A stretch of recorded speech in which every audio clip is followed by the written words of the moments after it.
নমস্কাৰ এনেকুৱা ধৰণৰ কোৱেশ্চন আমি সচৰাচৰ কম্পিটিটিভ এক্সামবোৰত দেখি থাকোঁ প্ৰশ্নকেইটা দেখিবলৈ অলপ ভয় লগা কিন্তু আমি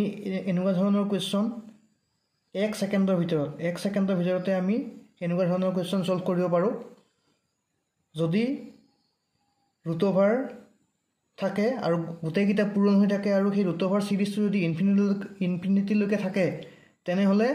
আমি প্ৰশ্নটো দেখিয়ে আমি এনসাৰটো পাতি দিব পাৰোঁ ইয়াত কি আছে √7 * √7 আৰু হেতু গৈছে ইনফিনিটিলৈকে গতিকে এটো বেলেগ একো চাবই নালাগে ইয়াৰ এনসাৰ হ'ব 7 যেটো কোৱেশ্চনত আছে হেতু আমি পাতি দিলে হেতুই হ'ল এনসাৰ এটো সেম √3 * √3 ইনফিনিটি এনসাৰ 3 সেম 37 ইনফিনিটিলৈকে আছে গতিকে 37 এনসাৰ আমি কোৱেশ্চনটো দেখাৰ লগে লগে এনসাৰটো কৈ দিব পাৰোঁ